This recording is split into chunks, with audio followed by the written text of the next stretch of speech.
Okay, time to get started. Let's get this party started. This is a big room and it's full. Awesome. I'm so glad to see so many people. Actually, I'll be more glad when I'm not standing up here. But I'm so glad that you're all here today. For all the cool people in the room, you know who I am. If you are not cool, my name is Tammy Servizi. I'm the chair of the College Board. I just want to take a minute to make a few introductions. I have a few other board members here with me today. Zul Kanji from the Lower Mainland. Give us a wave, Zul. We have Wendy Kelly from the Okanagan. Wendy. And Karen Lang, who came all the way from the north. Great. We also have some representatives from the associations. I'd like to introduce Donna Scott from CDHA, the president. Mandy Hare, the past president. Victoria Leck, manager of professional development. And Ondina Love, the CEO. And then closer to home, we have from BCDHA, Tammy Gulovich, our chair. Hi, Tammy. And Cindy Fletcher, our long-suffering executive director. All right, so on behalf of the CDHBC board, I'd like to thank all of you for joining us today. We are very excited about the information that we're going to share with you. Before we get, So we're here today to make significant announcements that are going to impact the way dental hygiene is practiced in British Columbia, and that are going to go a long way toward removing barriers to access to care for all citizens in the province. So the way the forum's going to work, we have two announcements to make. So we'll make the first announcement. We'll explain everything so well there will be no questions. But should there be questions, we will have time for questions on that topic first. And then there'll be a second announcement, and same thing. There will be no questions needed, but should we need them, we will answer questions. We realize that, sorry, I've lost my place. Oh yeah, you're all here on a Thursday instead of a Friday. This is new. Congratulations for knowing that it's on Thursday. We did that on purpose. Some of the things we're going to tell you today you'll probably have some things that you want to talk to us about, so we wanted to make sure that you were able to talk to us at our booths, both the college and the associations, for the rest of today and all day tomorrow. So that's why it's today. I don't know why it's at 2, but I know why it's today. So the first exciting announcement that we'd like to share with you today is about a proposal that the college will be making to government in order to update our regulations and bylaws. The board believes that this proposal will enhance access, clarity, and choice for both the public and dental hygienists. It's the result of a year of very hard work and consultation.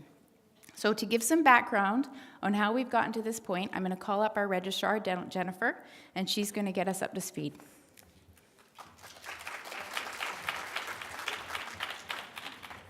Good afternoon, everybody. It's great to see everybody on this beautiful sunny day. Although I can tell you, when I was walking over here from the main center and I saw the lions, the ski hills was calling to me, which is where my husband and children are at the moment, but alas, we are here. But we have some really exciting things to share with you, and I'm glad we are. I do want to say before we get started, we are videotaping this session, so we will be able to post the session on our website for people to view who weren't able to join us this afternoon. We will pause the taping so that during the question and answers, so you don't feel like you're being videotaped if you have to come up to the mic and ask a question. So where have we been? For many of you who've attended this forum or other opportunities to engage with the college, you've probably heard us mention this regulation and bylaw project. So we've divided it into two phases. The first phase is complete, and those updates came into force in March 2015. They were largely housekeeping in nature, really updating our bylaws. They hadn't been substantially updated for over 20 years, and referred to things like, we need to mail you this, and provide you paper copies of that. And as we all know, we live on our phones and in a digital world, so now we're able to email you a lot more. And if you're not getting the college emails, I will have my plug once again. Please, please, please make sure you have a valid email address on file with us. Please ensure that it's not ending in your junk folder, insert joke here, and that you're getting and able to read those, because we will only send you things that you need to know for your practice. So once we completed phase 1, we entered into phase 2, and we did significant consultations with both registrants and stakeholders. We consulted everyone, various number of other colleges, other healthcare providers, and things like that. And so a lot of work has gone into the phase 2, which brings us to what we're able to announce to you today. So why are we talking about this today? I think you'll probably think, well, you know, we've known these issues for a long time, and why is this a special day today? And one of the main reasons is, and I think you may have heard me talk about this, I've been in this role 9 years, and I think about all my PDC sessions, I kind of earmark my years by, okay, what PDC was that? What forum was that? What did we talk about that year? And, you know, going back and looking over time, we've talked about this a lot. And one of the barriers we've experienced was government. And you've probably heard me say that, you know, we love to change our bylaws and our regulations, and if it was entirely up to the college, things would look a lot different. But, you know, we are kind of governed and a master of the government. And up until recently, government hasn't been as open as one would like to receiving some of our suggestions and proposals. However, there's been a shift within the ministry, and government has identified that there needs to be some changes. They've changed the way regulations are considered and written. If we really want to get technical, and this is where my nerd hat comes on because I love this stuff, it's moving from what we used to call reserved acts to restricted activities. And now there's this big master list, and I won't bore you with the details. Needless to say, all 22 colleges regulated under the Act need to come under this new model. We currently are not one of the colleges under the new model, so we've been identified as needing to do that. So that's one impetus for the change. The other is we also want to ensure when we are making change, I mean, I think we can all say, oh, well, you know what, our regulations really hasn't changed since the college was created in 1995. It's been a long time, so if we get the opportunity to open them up, we want to ensure that the new regulations provide for access, clarity, and choice. So where have we been before we kind of let the cat out of the bag? We actually did engage the public. As you know, our mandate is public protection. Our key stakeholder actually is members of the public. It is the center of everything we do here at the college, and so we wanted to engage the public. And I'm sure you can probably appreciate trying to engage the public on a call when most members of the public have no idea what a college is can be a bit challenging. So we worked with the Mistel group to find out about their expectations about dental hygiene care. So we held 6 focus groups in Victoria, Vancouver, Prince George, and Cranbrook. So 2 were in Victoria, 2 were in Vancouver, and then 1 each in Prince George and Cranbrook. They also surveyed 500 British Columbians online. We actually held focus groups with what we would call the general population, and then we actually had separate focus groups for 65 plus. Because as you will see in our proposal, we do definitely want to pay attention to our aging demographic and populations that might not be able to access dental hygiene care through the traditional means. So we also surveyed managers of 15 care homes. So these are obviously individuals that are responsible for individuals in care homes. And by 15 care homes, I should say 15 organizations who have care homes.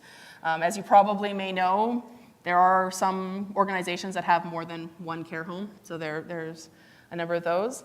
And what we found is that results clearly showed that the public expects their dental hygienists are able to provide pain management, radiographs, and make referrals. Those are very key pieces for the public. The results also showed that all public, not just the 65 plus, but all members of the public expects that there should be opportunities to access dental hygiene care in alternative settings.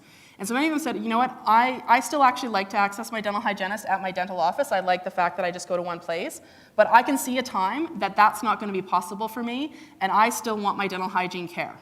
And so there's got to be ways for that to happen. So that's what we clearly heard from the public. We also engage you as registrants. We asked the board asked BCDHA to consult with its members and provide recommendations to the college about the key areas we should focus our changes on. So they surveyed and also held a workshop for its members. It's been a little while. This project has been going on for a little while, but the results were provided to the college.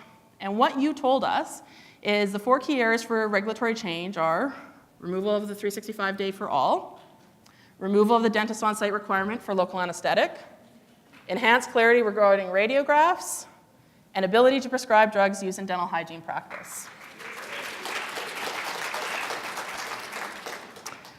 We consulted you some more.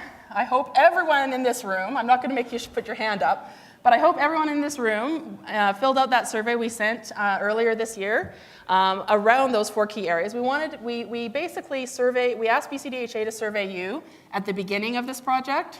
We went and consulted with a bunch of people in the middle, and then we came back to you and said, okay, everything we've learned, hey, is this still where your priorities lie?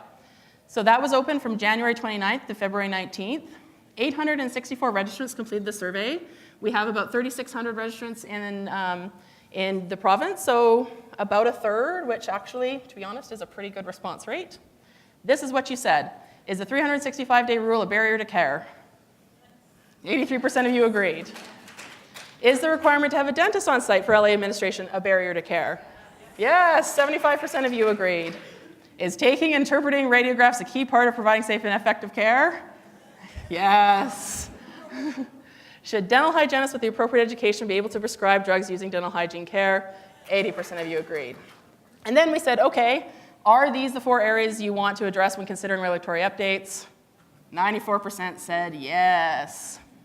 So, I think so I don't steal Tammy's thunder, I think I'm going to call her back up. It's here. I've been waiting so long to say this in public. All right, so. Oh, actually, you know what? I got one more thing before you talk. Not that anyone cares about this, but I'm going to say it because we went, wait a second, there was an open-ended question. So some of the key themes from open-ended questions was education requirements, kind of diploma versus degree versus whatever. Restorative, what about restorative? So we're going to address that. What about the QA? We're also going to address that later in the slides. And what I'll loosely call association-type matters. There was some comments about mandatory breaks and scheduling and fees and unionization and other comments that we'd be happy to share with the association. Okay, now without further ado, I will hand it over to Tammy. Okay. Here's what we're waiting for. We kind of let the cat out of the bag a little bit. So the college is proposing, this is a proposal, regulation and bylaw changes that will, drum roll please, remove the 365-day rule for everyone. Go ahead. Remove the dentist on site requirement for LA administration. Ensure the ability to take and interpret radiographs are in the regulation. And provide for limited prescribing ability for independent practitioners. Can I hear an amen? All right, so the College Board believes that these proposed changes to the regulations will increase access to care for the public, obviously, clarify the current scope of practice, support choice for the public and for dental hygienists, and enhance public protection. So I'm going to call Jen back up. She's going to tell you how it all works. Thank you, Tammy. So, as I said, I think it's really important to underline that this is a proposal. Unfortunately, I can't tell you today this is all changing when you walk out of the room, but I can tell you we have had many positive meetings with government, and I will freely confess that I am more optimistic than ever that we will see movement on these issues. So, I don't think I need to spend a lot of time because I think we all get it, but I just thought I would go back over this again. So the removal of 365-day rule will be gone from the regulations. It will not apply any longer. Removal of dentists on site for LA administration. All registrants who are permitted to perform LA will be able to provide pain management to clients regardless of who's present on site. Now, I will say that it very well may likely, a CPR requirement may get wrapped into your QA, and you may require current CPR. We're actually currently working with the College of Dental Surgeons on this very topic because they don't require it either. And we actually think that that's a gap, and that perhaps if we require all dentists and dental hygienists, instead of just calling it CPR, perhaps there's a module that everybody can take that's about emergencies in dental practice. Inclusion of radiographs in the regulations. There might be some of you in the room going, why is this even up there? Like, I just thought this was a given. But 20 years ago when the college was created, for whatever reason, and I unfortunately can't comment on that, radiographs weren't included as a reserved act. And maybe it was because it wasn't really considered something that had to be quote unquote protected. that, you know, if you needed a radiograph taken in order to practice your reserved acts, you could do it. Now here we are in 2016, and it actually is a defined restricted activity. So only people who have the ability to take and interpret radiographs in their restricted activity regulations are able to do it. So now we find ourselves in this weird spot where you guys do it every single day. We know you are safe to do it. We want you to do it. It's key to your practice. But because our regulations are outdated, there could be debate on whether you're actually allowed to do it. We are going to remove that entire debate. It's going to be included, and we can all just move on. And then we also know that limited prescribing ability is important, especially for our independent practitioners. So once the hygienist has taken approved education, they will be permitted to prescribe drugs used in practice, such as chlorhexidine and antibiotic pre-med. But there will be a table and a further list, and again, as this all rolls out, you'll be able to see more and more details. So there are other pieces of this. We're including the ability to make a dental hygiene diagnosis in the regulation, so there can be no more debate about that. We're including prescribing, dispensing, and fitting mouth guards in the regulation. Again, it's not currently there, but we do know that it is within your scope. You do it, but again, it showed up as this new restricted activity, so we want to make sure that gets included. And then, of course, we are still going to maintain the debridement, so the scaling and root planing, as it's called, in the restricted list, and then the administration of local anesthetic in the regulation. So really, you can see the goal of the college. Obviously, our main goal is public safety, but we're going to achieve public safety through regulatory excellence. The regulatory excellence is going to be clarity, so not only dental hygienists know, but the public knows, dentists know, whoever needs to know exactly what's going on, and we're going to remove those barriers that artificially prevent people from accessing dental hygiene care. So there is some other things that we're going to need to do in order to match these changes. One of the things we are also going to do is we're going to redefine the registration categories.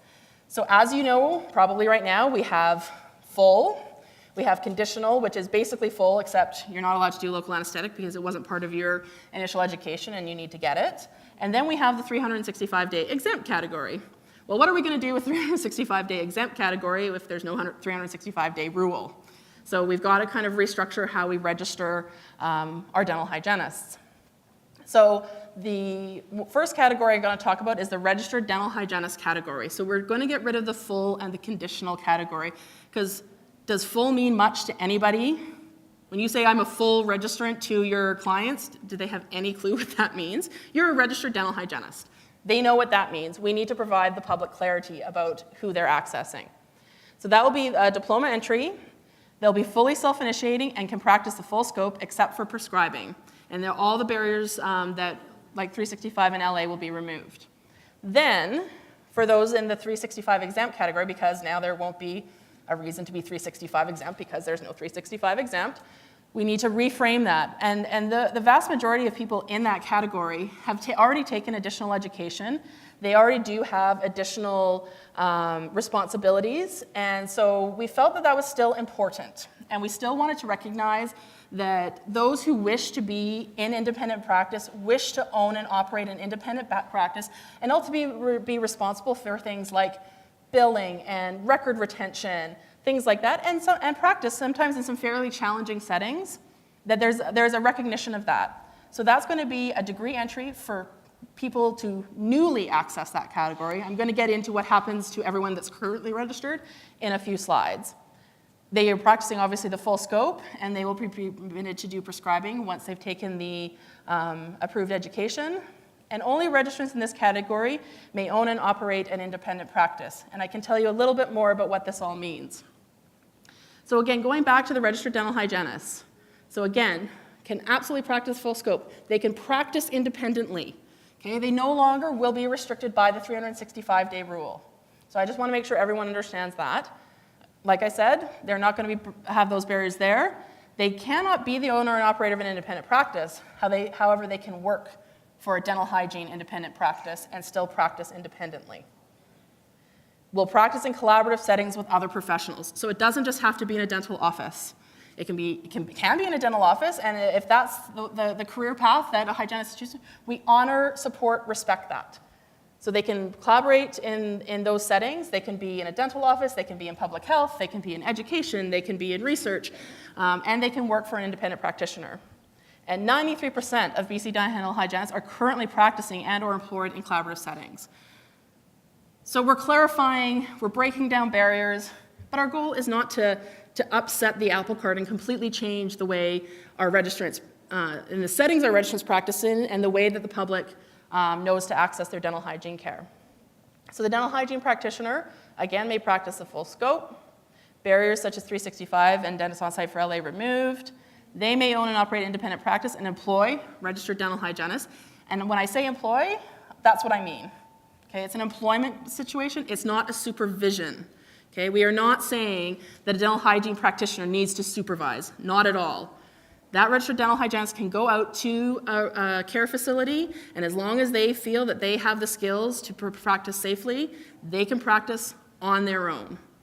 All we say is that person needs to do it as part of an independent practice, because what we have seen at inquiry level and what we see at the college is not our independent practitioners falling down necessarily around the practice of dental hygiene, but there's things around billing and record retention and informed consent in really challenging situations that may be challenging, and we really feel that the higher level of education will help meet some of those challenges.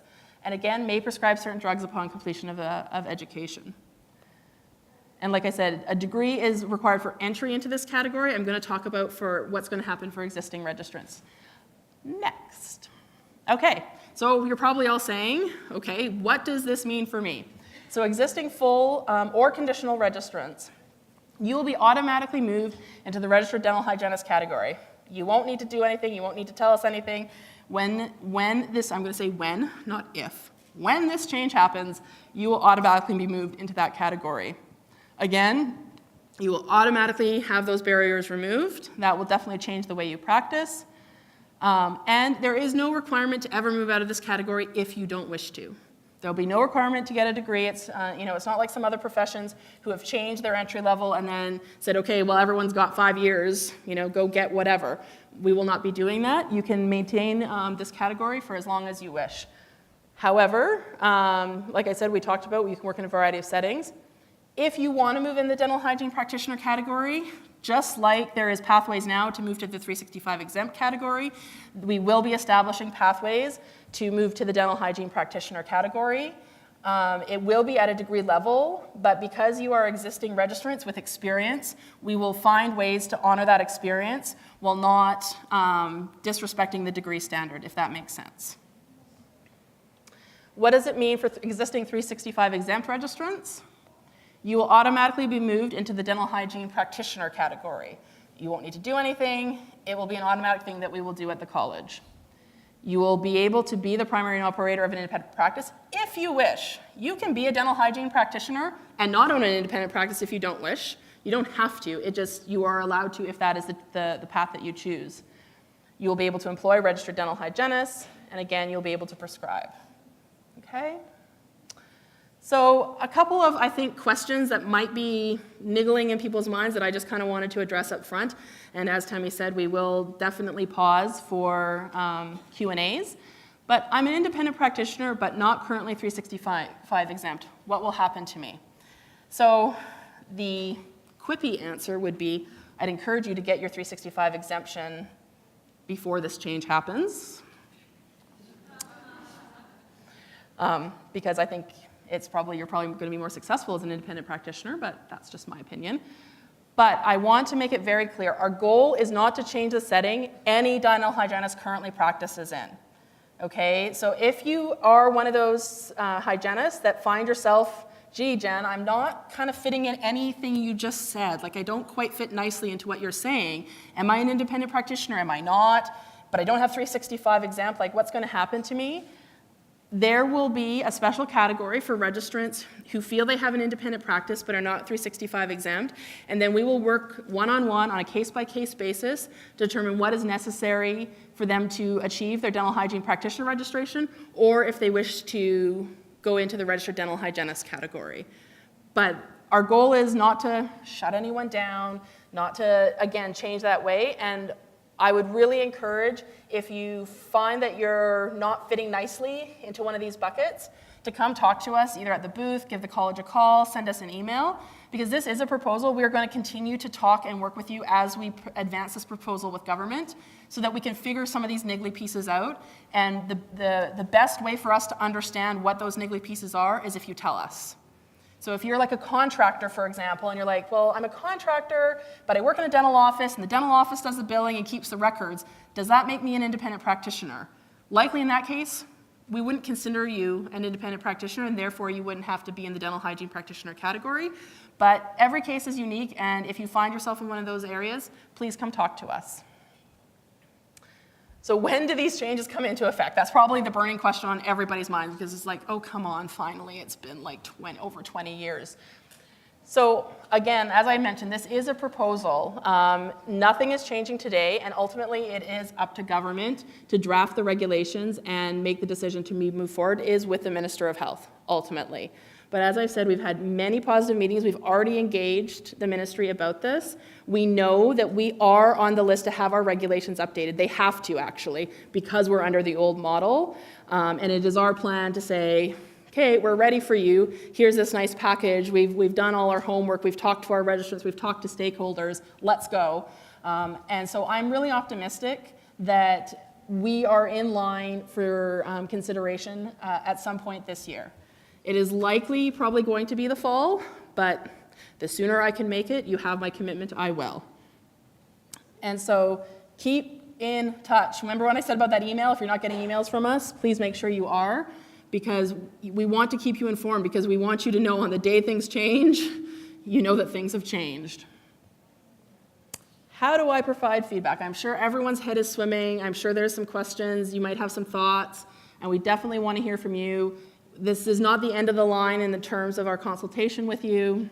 So come visit our booth at PDC. If you haven't visited us already, come visit us. We are in a different location this year. We actually have a much bigger booth to accommodate more of our registrants.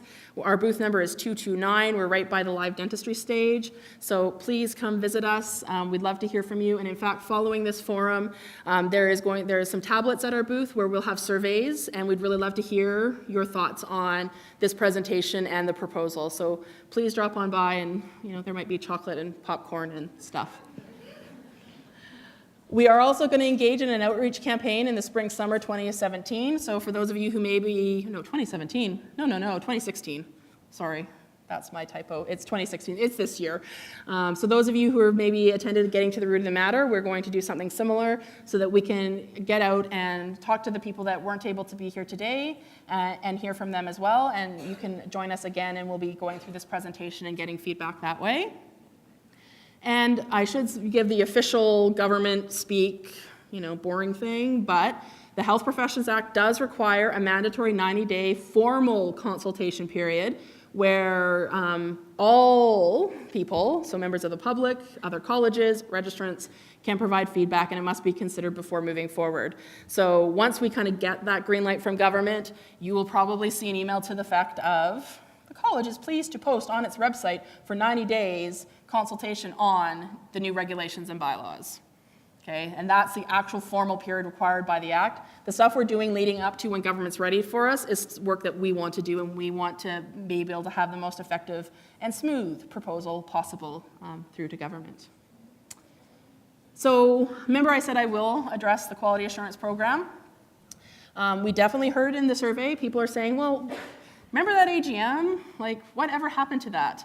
So the board very much wanted me to communicate the following to you.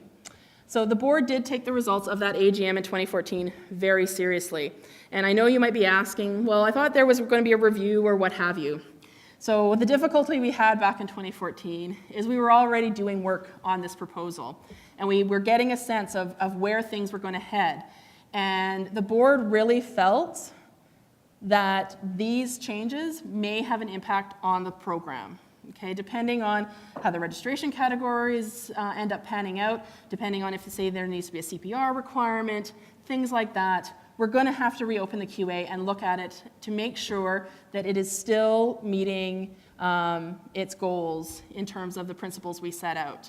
So we are committing to do a review We are not forgetting about what we heard during that AGM, but in order to achieve a meaningful and valuable review, it will consider the following: fair treatment for all registrants, those currently enrolled in the program and those yet to be. You know, we heard a lot from registrants who'd already been in the program and said, you know what, hey, like, I had to do this. You know, what's going to happen if you change it? Like, how does that affect me? And how is it, and, you know, we're going to have one group of registrants over here that did this thing, and then another group of registrants over here that did this thing. And the board really felt, and it was the goal of the program all along, to get all of our registrants transitioned and to treat them fairly and the same.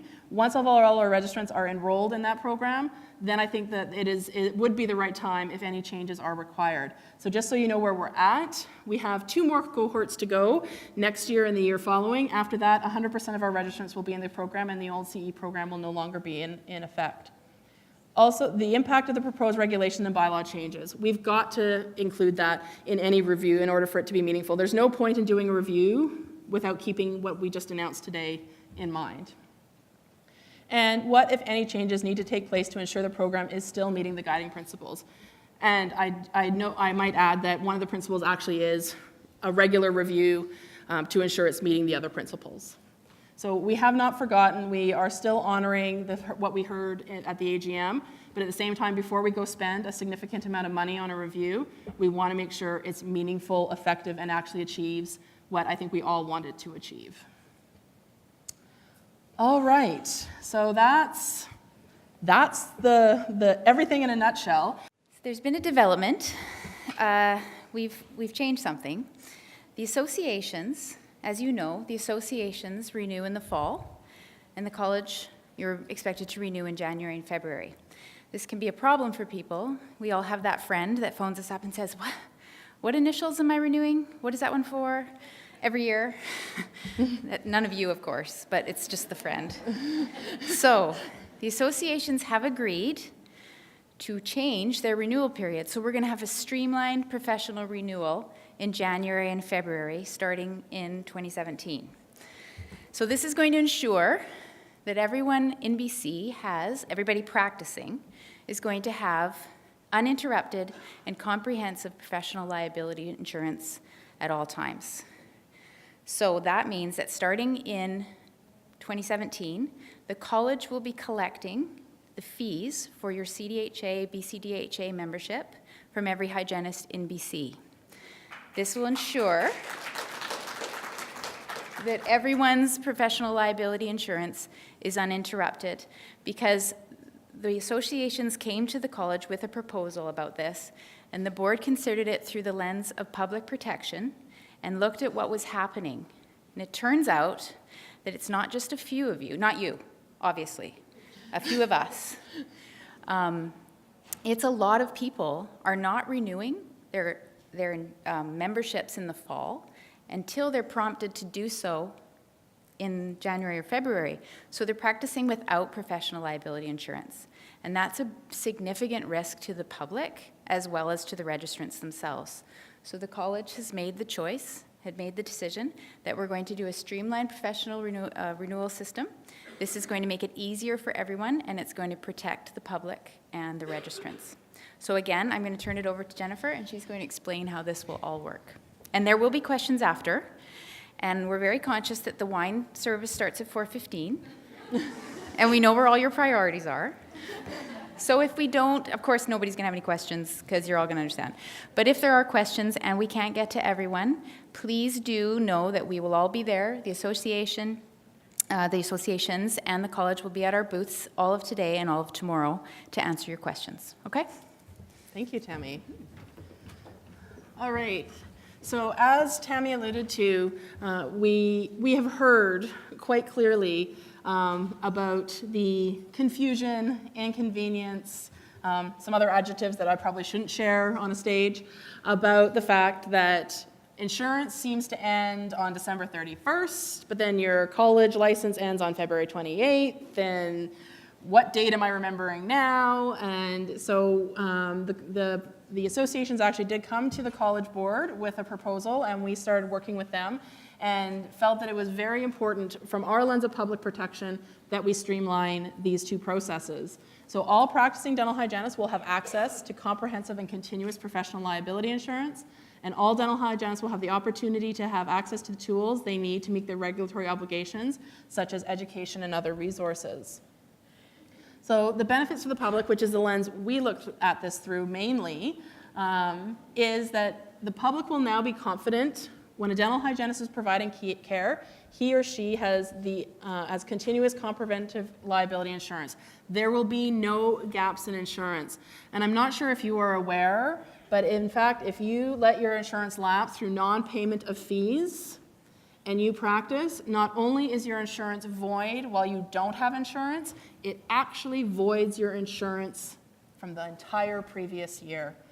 And not only is that a huge risk for the public, because the public, under the Act, should have the ability to seek damages should any wrongdoing happen, but it's obviously a huge risk for our registrants as well. And as you've just heard, we are moving forward on a fairly aggressive proposal that will really position dental hygienists to be more and more primary care providers, to act more and more independently. And we felt that the timing was right. This is the right thing to do at the right time, because we wanted to ensure that when our hygienists are independent, when they're being primary care providers, that not only are they properly covered and they're properly insured, but they also have access to other tools to assist them in meeting their regulatory obligations. Clearly, there are benefits to dental hygienists. The new streamlined process will be integrated so that basically in January and February of each year, you will only come to the college website, you will only have to access your information once, you will make one payment, and both your college renewal and your association's renewal will happen at the same time.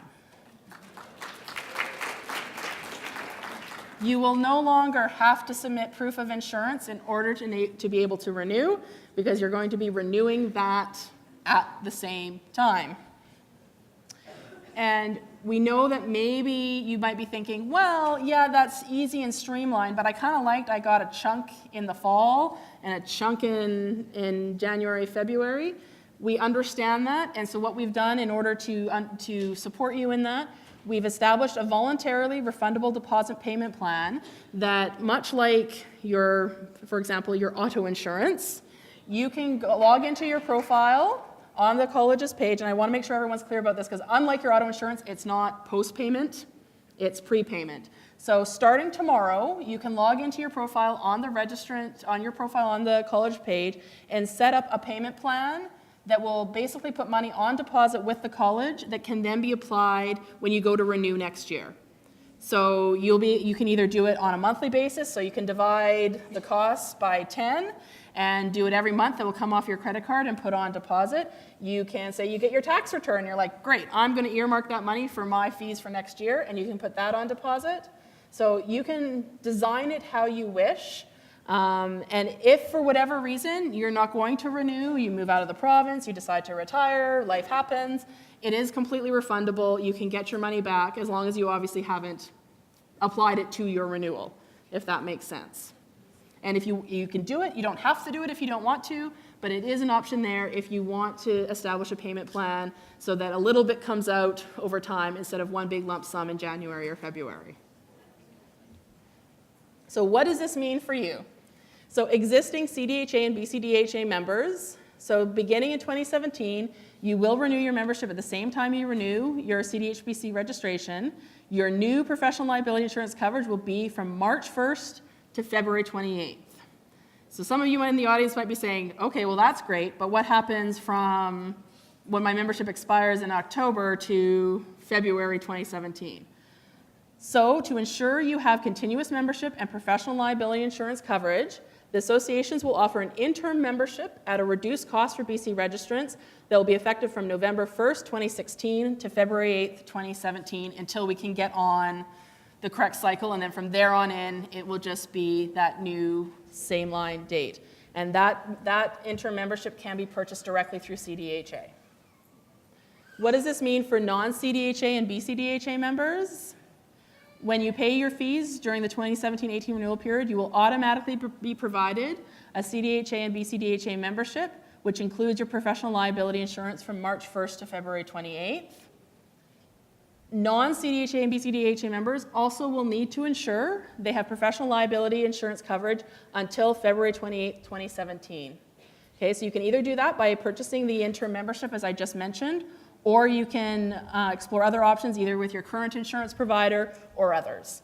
But it will be your responsibility to make sure for this one little piece, so we can all get on the right schedule, that you cover that gap. Because most policies will expire December 31st, 2016. You will need to ensure that you are still insured in January and February 2017. Okay? So I just want to also make it clear that the agreement that we've struck with the associations is the requirement of payment of association fees from all practicing registrants. Now, if for whatever reason you don't wish to be a member and can be considered a member of CDHA or BCDHA, you can still opt out of membership. So you can contact them and say, hey, take me off your rolls, but we also have arranged that if you still want to maintain your insurance through them, you can. So you can still have insurance without technically being a member.